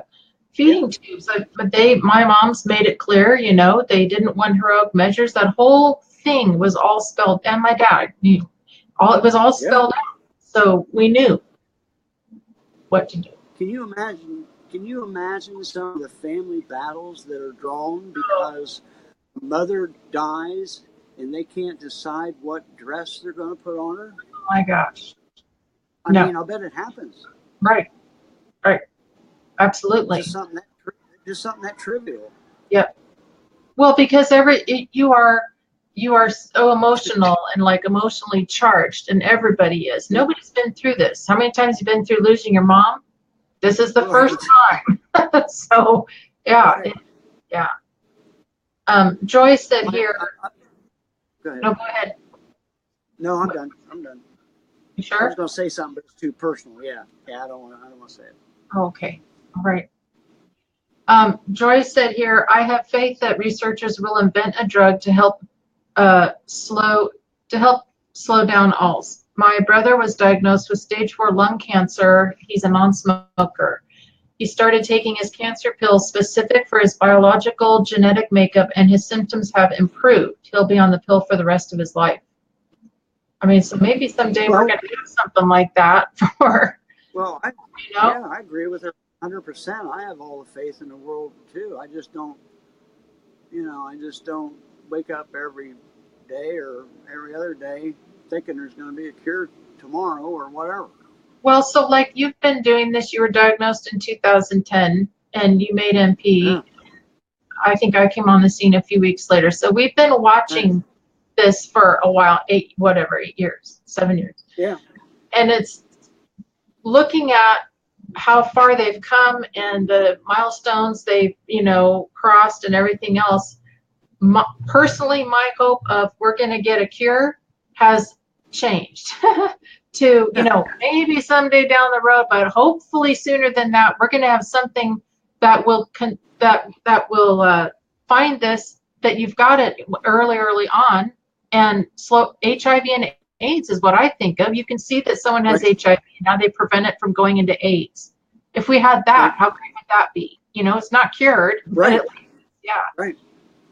And someday that'll happen, but it's just not here yet. And everybody wants that, and everybody believes that, and they pray for it and all that. And I do the same thing, but I just don't waste my time dwelling on a cure that there's no way it's going to be in my lifetime. And that Right. doesn't mean I'm not, I don't hope for it and pray for it and all that stuff.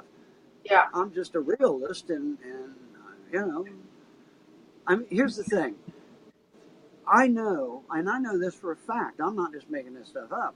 I know for a fact that when you say they, I mean the scientific researchers and all these people, they are not one bit further today than they was 20 years ago in the research of a cure for Alzheimer's.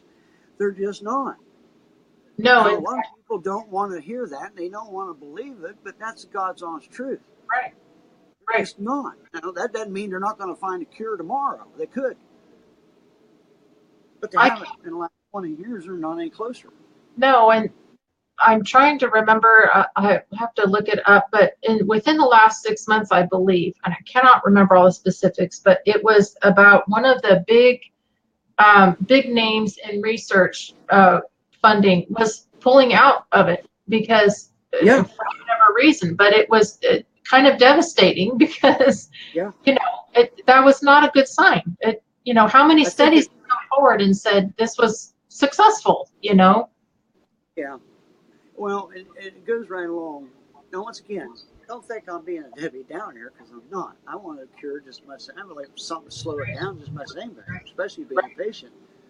But it goes right along with this stuff of people. They tell you what you want to hear.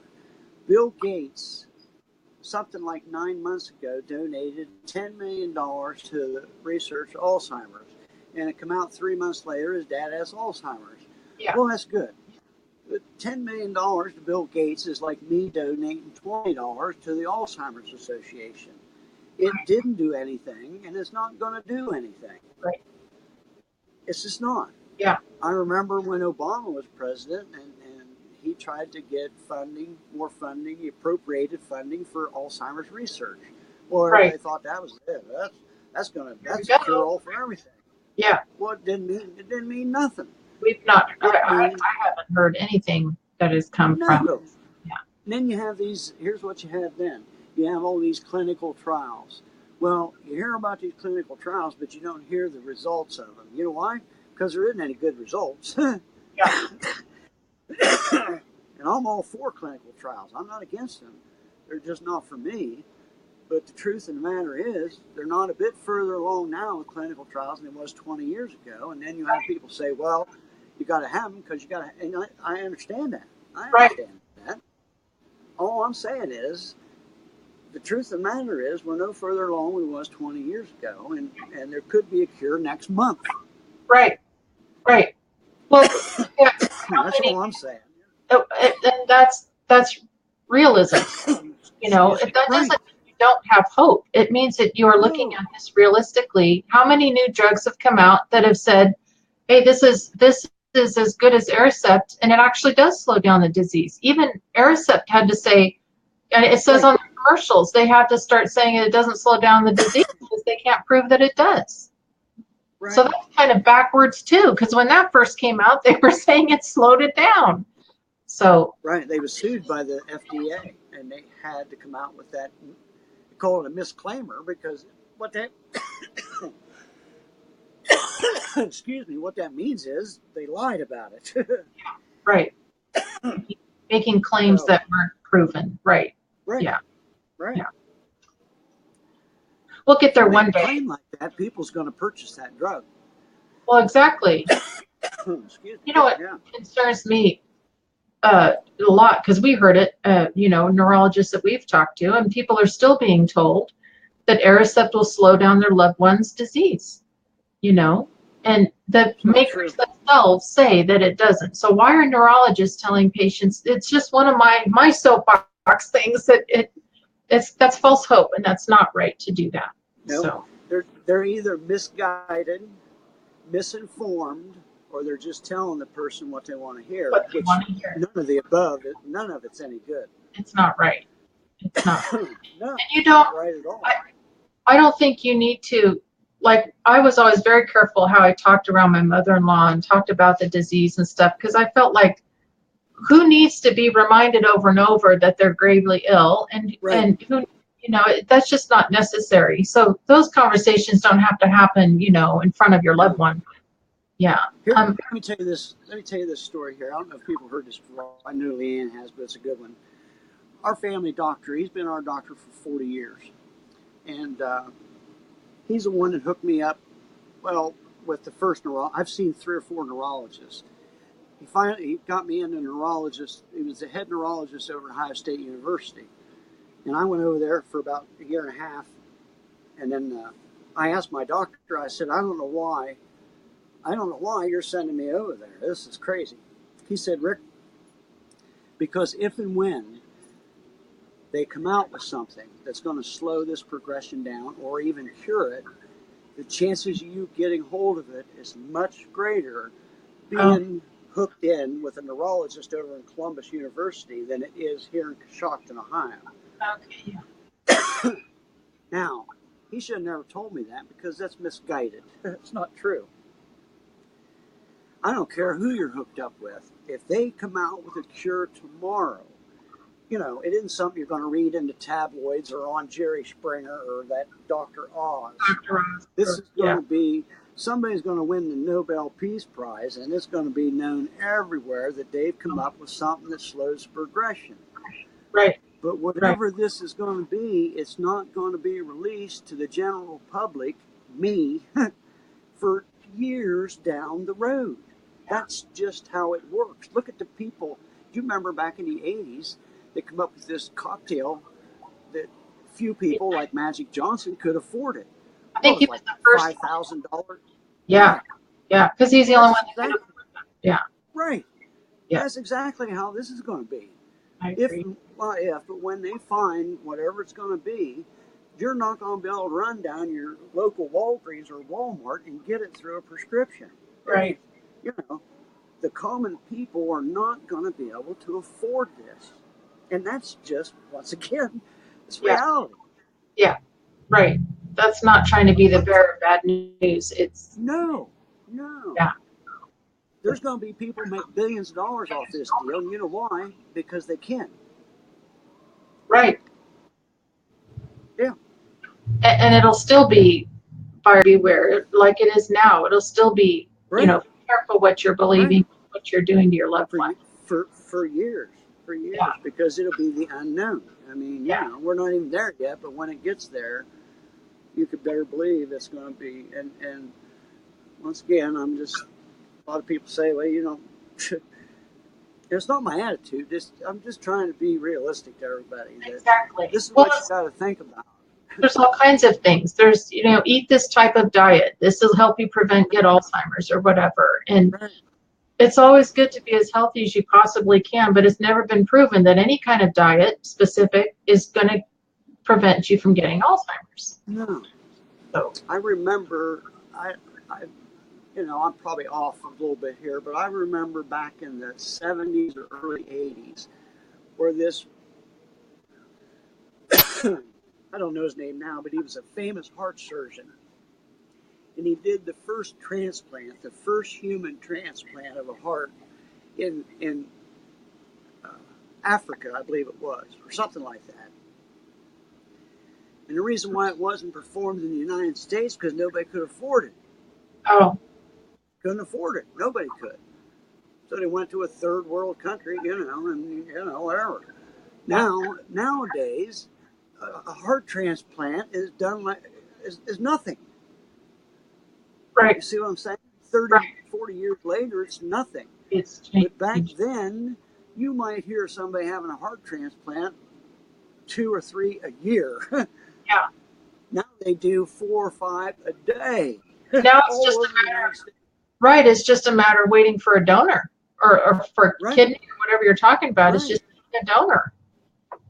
But back when these first started in heart transplants, They weren't happening only every, the very, very rich were yeah, afforded that luxury. yeah, They're the only people who got their name on the list. yeah. Right, right. Exactly. Yeah. Oh, Um, this is a little bit, that was That was good. This is just a little bit different topic, but Diana asked, how do we get over the embarrassment of this disease? I'm Who not was that? Diane. What's her Diana last name? Jones.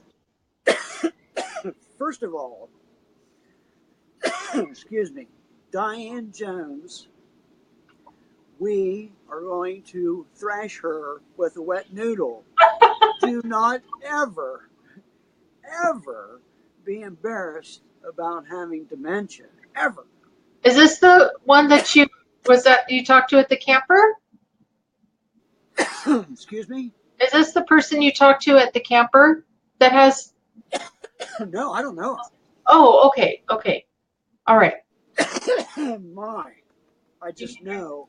Yeah, I know where she's coming from, and I feel sorry, because I right. know exactly where she's coming from. A lot of people are embarrassed, and excuse me, they should never be.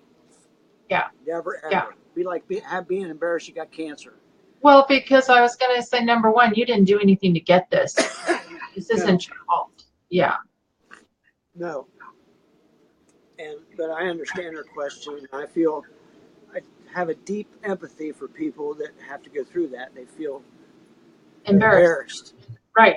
Oh, Well, you know what I've always felt is since I've, been involved in this, you realize how much people value your ability to remember. If you can yeah, remember, gosh, they have such a good memory and they can remember this, then you're just like, wow, they're a great person. This is just so, regarded as yeah, great if somebody, and if you don't have a good memory, people tend to be looked down on and I just think that's ridiculous. Whether or not you can remember something speaks nothing to what kind of a person. no.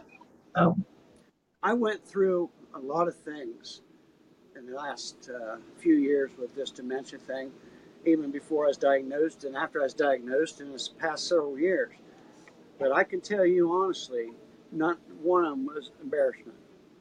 yeah, It just wasn't. Now I know there are people that, just like Diane said, and I just hated it, that there are some people that are truly very embarrassed, right, right. and I don't know what to do for them. I don't know what to do other than to tell them, just don't be Feel that embarrassed way. ever. You Well, can't. you came up with What? something you've said forever, is you say, I have Alzheimer's, I'm not stupid. Right. And that's a very good thing for people to understand. Someone who has dementia just has dementia. It doesn't mean they're Right. stupid. Yeah, No. No. nothing to be embarrassed of. If you was a pretty good mathematician in your life, chances are, now you're not going to still be a mathematician, but you're still going to know things about math. Right, My life career took me through EMS and police work. Now I can still talk about and give people pointers and things like that on them two topics. yeah. Excuse me, but I can't. I can't on a lot of other things because I don't know about them. Diana just said it's my loved one that's embarrassed. What's that? Diana just commented, I scrolled up, she just commented and said it's her loved one that is embarrassed. Well, I'm sorry. Yeah, I wish it wasn't. yeah. I understand it, but Do you think like reassurance and stuff, yeah. if you were feeling embarrassed or Phyllis June was embarrassed about it, would be reassuring them that Well, that's about the only thing you got. If you're embarrassed about anything, if you do any, something embarrassing out in public, you just try to get reinsured. That's about all you can do. But it'd be horrible. It's just, on top of everything else, you're embarrassed because of it. Gee whiz, it's just something that you can't control and you had no part right. in, really, honestly. Be like It, embarrassed because you have cancer or you have diabetes or something. I mean, and I'm sure there are people that are embarrassed because they suffer with diabetes. Maybe I mean I don't know, but right, right. the You feel world like we you're live less in, I than. guess. Oh, it totally is because I think we elevate them so much if they have a good memory, if they can, whatever, I mean, fill in the blank. Yeah. Linda Right. said here, Linda said it's not just memory loss that makes people embarrassed. It's mostly the loss of ability and ability to speak that is embarrassing to my Oh, husband. she's absolutely right. Yeah, Yeah. absolutely. But once again, I've lost a lot of things I can't do anymore, and I've never wasn't. I'll tell you a good example was reading. I lost the ability to read a long time ago, and I didn't tell a lot of people that for a couple years. And it wasn't because I was embarrassed the fact I couldn't read anymore. It's just that I couldn't explain it. it's hard. Yeah. It's hard for me to explain that a 50-some-year-old man, I can't read it. I can't understand what I'm reading. You know, it's Well, I just was going hard to to. say you can read the words, but it's Right. understanding. Right. Yeah. Couple paragraphs. I can't remember what was in the first one. Yeah. Yeah. And it's hard for people to understand that. It's hard for me to explain it. I don't have any trouble explaining it now, but when it first happened, I woke up one day and I just couldn't. I couldn't understand what Yeah. I was reading. Yeah. Right. And I was never embarrassed over it, but I had a hard time explaining it. Yeah. Maybe I was a little embarrassed. Maybe that's why, because I had a hard. I don't know. Yeah. Right. Right? Um, yeah. No, that's fine. I gotta let the doggies out. Okay. Joy, you had a comment here. I'm going to read it. When our society is bombarded with the coming early onset dementia diagnosis, maybe then funding and research will take this disease more seriously and aggressively.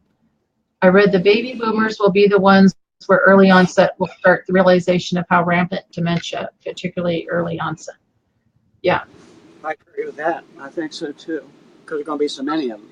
That's what they've talked about. There's going to be so many that are going to be ill with this. And the bad part about it is, I think instead of working harder to get it cured, they're going to be working harder to build facilities to make exactly. money.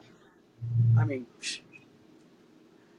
well, I mean, you hate to be a negative Nelly or whatever you call it, but wouldn't that make sense?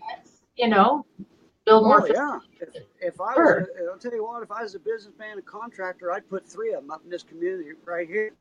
Yeah. Right here, 100-mile radius, because there ain't any. Just get ready. Actual dementia care units, if that's all they do, dementia care. Right. Well, that's what they put up more and more. Is just Yeah. yeah. Yep. Yep. There's money in it, and I'm glad they do, because these facilities are going to be needed. I'm glad they do. Yeah. Yeah. Yeah. I wasn't trying to stir us off, but Joy had made that comment, and we've talked about that for years and years now. Yeah. That the coming epidemic, and honestly, this has been an epidemic for quite a long time now. It's here. It's just because we've talked about the statistics of how many people are diagnosed and all of that. You talk about how many people have it now. Well, that's only based on who's actually gone to their doctor at all because they have memory problems, and then which doctors actually put a word on it. Many doctors now don't seem to want to say it's Alzheimer's or whatever. They'll just say, oh, dementia, not of whatever, however you say that. Dementia, probably of the Alzheimer's kind, or I don't know, whatever. Yeah. Probably the Alzheimer's type. Well, then you got the Alzheimer's Association. Their big thing is every 68 seconds someone's diagnosed with Alzheimer's. That's about a joke. Right. Tell me how anybody knows that. Exactly. It's just a number they pull out of the sky. Right. Every 68 seconds, whatever.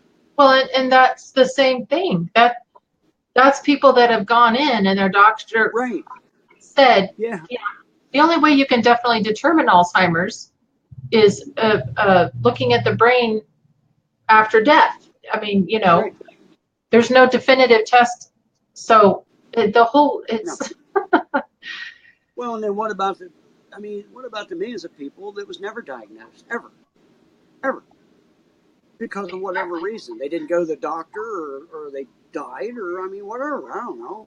That's exactly it. That 68 seconds could probably be down around 40. You don't know. It wouldn't surprise me a bit, but diagnoses are changed in this. I know a couple of people that have had said they had Alzheimer's, and then it got changed to Lewy body. Right. So what does that mean? So when they pass away, then it's going to say it was because of Lewy body, or just not even mention dementia, but it won't be attributed to Alzheimer's? The whole thing is. I figure when I go, this is how I figure it's going to go. I've been thinking about this for a long time. I figure I'm going to be shot going out the window by a jealous husband. Goodness. I'm going to need to see if I can edit these videos. I'm going to check I off. tell Phyllis, I tell Phyllis June that she just rolls her eyes.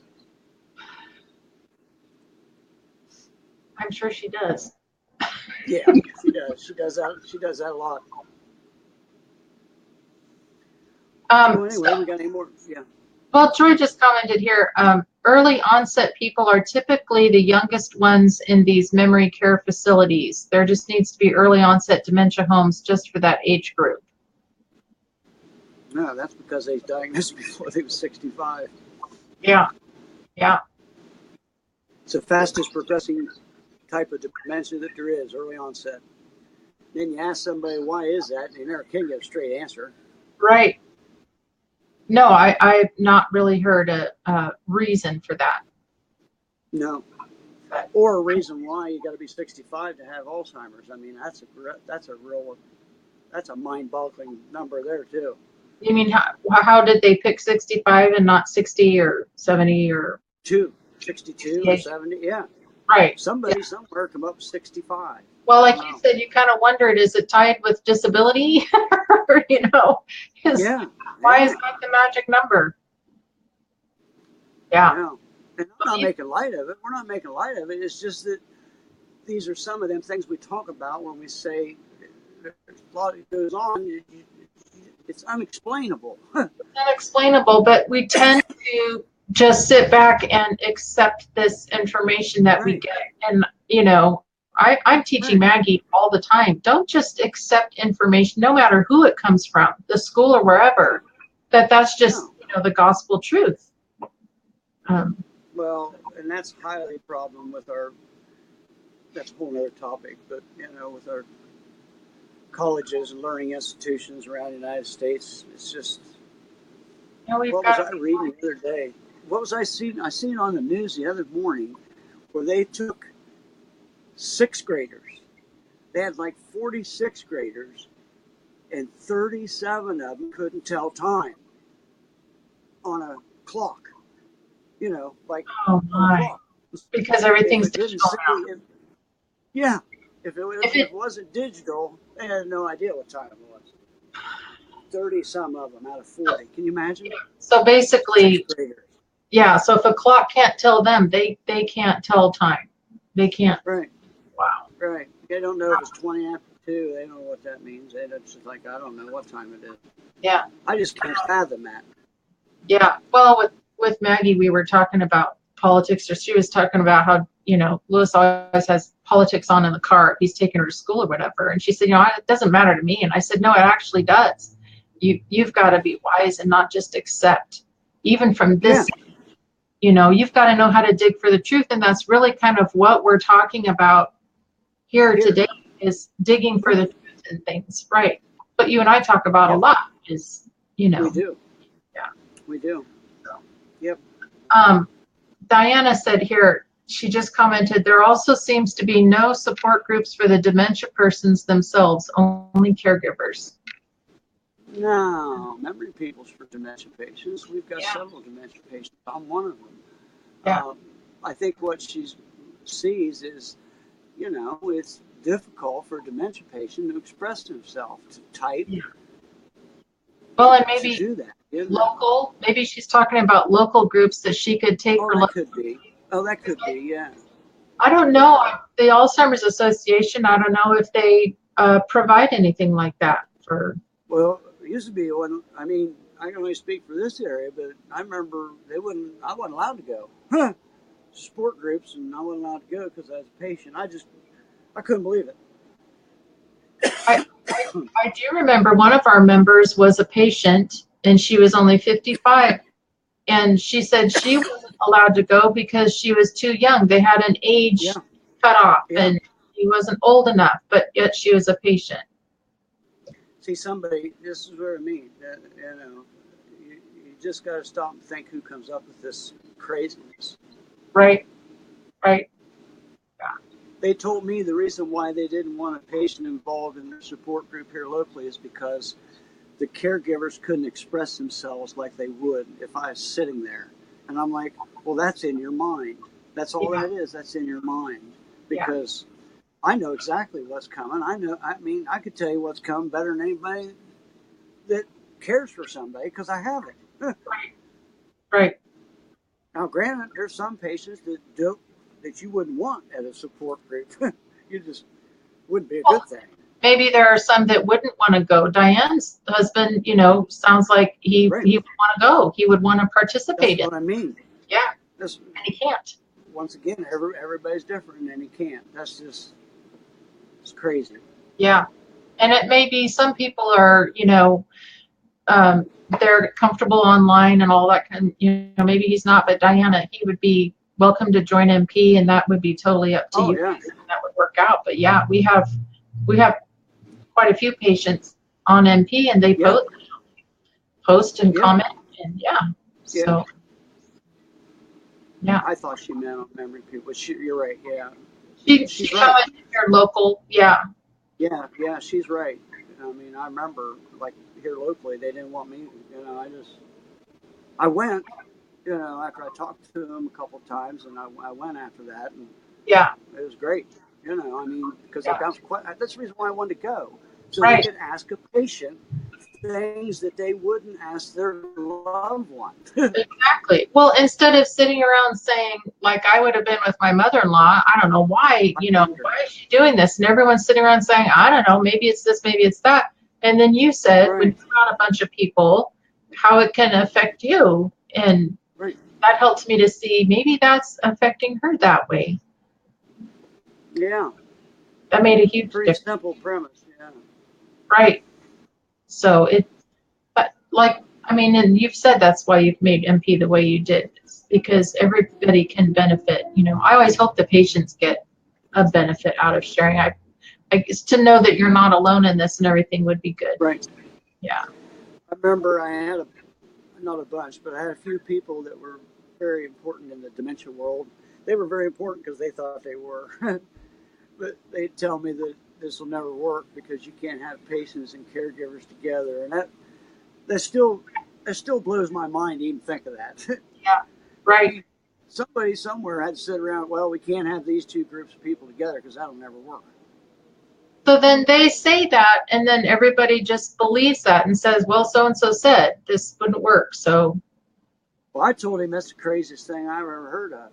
yeah. He said, well, Rick, you'll find out. And I said, well, yeah, you're right. I'll find out. And I did. We got about 18,000 people that disagrees with him. Yeah. And, Well, and, exactly. that was just his opinion. And that was okay. I just told him, I said, you're just wrong. Yeah. Could tell he never heard that word very often. Yeah. Right. Oh, Exactly. Well, guys, we have like 10 minutes left or 15 minutes or whatever. If anybody has a question, just yep. Hang on. okay. I think our comment box is working. It might be just a little bit laggy, but if anybody has a question or comment or anything, I don't think we've missed anything here, but No, I hope not. go ahead and throw it out there. Yeah. So, but it was good. Yeah. Go over all this stuff. I want to say, and I've asked you a couple times, you said I didn't. If I appeared to be on a soapbox or something, I never ever want to come across like that. Like I know this, because I'm not that type of person. I'm very passionate about some things, and I come across strongly sometimes. But But I don't no, want anybody to think that. it got laggy there. Oh, you're froze. Okay. Am I froze? Is it working? No, you're okay. Okay. Well, I was just going to say, I mean, I do, and I would hope everybody does, but that's what you were just talking about. People who come out with an opinion about something, but they present it to everyone like this is what we all should do or all shouldn't do, or this is what I Yeah, think, so it's true. And if anything I've ever seen you do is every post you make and everything is make sure that people understand these are your opinions.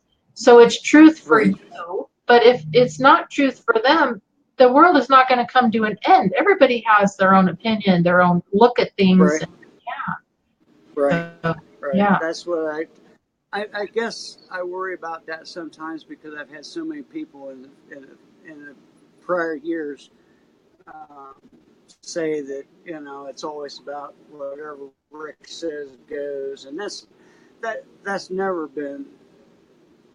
That's just complete fabrication. I mean, right. I've never run memory people like that. You know that, Leanne, better than anybody. Working with me all these years. Do what's good for people, not for Rick Phelps. Right, you know, right. it's just the way it is. It's go ahead. Well, I was just going to say people can express their opinions. You're not the only one in the group that expresses their opinions. We all do. But it's always within Right, the parameters of respect and all of that kind of stuff, understanding this is your opinion, right. it might not be mine. That's just Yeah. maturity. Yes. So, Yeah. And it's the difference in people. I mean, I always say exactly what I'm talking about, and I do, but you just got to keep in mind I'm talking about me. That's who I'm talking about. That's the reason why I know about it because it's me. right, right. You're not like many other people are. You're not sitting back saying you understand what they're going through or you know what they should do or whatever. No, Um, no, that's where we need to be careful. no. I'll give suggestions out to anybody. They'll listen. I'll tell them what works for me and what me and Phyllis June, what works for us, what doesn't work for us, or whatever. But Right. I mean, that was a big part of that book I wrote, and the one we're working on now. Yeah, It's all about perspective and how people look at this and how they deal with it. exactly. Right. And it's what works for your situation. I mean, even my mom who had vascular dementia and my mother-in-law who had Alzheimer's, both of their situations were dramatically different. How their diseases affected them, the stuff that my dad's had to do to take care of them. I mean, they were about the same age and everything, but two completely different stories. So what worked with my It mother-in-law, is, yeah. yeah, it was you just couldn't compare it. That's the thing. Yeah, Everybody's different. yeah. Listen, when we wrap up here, I'm not going to be able to Skype with you, but I want to tell you this. Will you send me the link to this, whatever page you're going to put it on? Yes. I think it's going to go on resources, you said. It's gonna be on our awareness page now, and then I'm gonna put it over in our MP Talks group also. But I'll give you the That's link what to I mean, resources, yeah. to the page it's on. Yeah, because I don't have my computer up. Yeah, I don't have my computer up here. I just have the iPad, and Oh, I don't know whether I can find it or not, so I'll look at it later. oh yeah, yeah, yeah. I'll do that. No problem. Yeah. Okay. Well, it doesn't look like Well, anybody else. listen, I want to thank everybody for putting up with us. Yeah, for your home for an hour or two, and all the questions and comments we got. I hope we helped somebody, and maybe even enlighten somebody. I don't know. That's what it's all about, just trying to help each other get through this. Yep, yep, yeah, for sure. It was good. Yep. If anybody did have Thank. questions and you didn't get a chance to, or you were embarrassed or whatever, don't be. When we get together No. again, just bring it up. We'll talk about. There's only like two things that we don't really tackle. I mean, we don't talk about suicide. If anyone has suicidal problems or issues, or your loved one does, always go seek help for that. Right. It's nobody on the internet can take care of that for you. So we always say go get help for that. But yeah. No. That naked gardening. We don't really want to talk about that. What? Naked gardening. Oh, gosh. Well, I know that's a big thing in May, I guess. Naked gardening. We don't really do You anything know, of that. I saw like it was a picture on Facebook or something about that. It was like, seriously, there's literally a day for everything, I guess. Not Let for me tell you me. what I did. It was May 1st. It was Naked Gardening Day, May 1st. Threw $70 worth of gas riding around looking at gardens. I didn't see anybody gardening. I think they ought to wait till June. Well, there wasn't anybody doing that here on May 1st, I can tell you. Yeah. I still think we ought to remember we want to do that naked bike ride. I think that would be a good fundraiser. You've never really defined who we is, because I don't remember ever raising my hand for that. Well, see, this is Must where be you and Phyllis Jane. this this is one of those things. Being a personal assistant, that you should already know. When I Oh, say we, that's just you. That oh, just is. I see. Yeah, yeah. Okay. I'll flip through my manual and find Well, that chapter. sometimes we doesn't affect Phyllis June, but it always affects you. So Oh, I see. See, now I've been yeah. doing this for 7 or 8 years, and I really wasn't aware of that. No, you was aware of it. You just don't pay attention. Well, I know what I block out and what I don't. Exactly. So, Exactly. yes. All right. Well, thank you everybody for watching, putting up with us. We have a lot of fun doing these things, and I hope we're going to try to get it on YouTube. Yes, That'll be we fun. are. Yeah, I should be able to do that, and then I'll post in the group, let everybody know. So, Yeah. and that's really easy to do too. Yeah. So if you'll send me the link here in a little bit, and I'll talk to you tomorrow then. Huh? Sounds good. Okay. Okay. Thank you. Thank you. Thank you, Okay. everyone. Bye bye. Bye, everybody.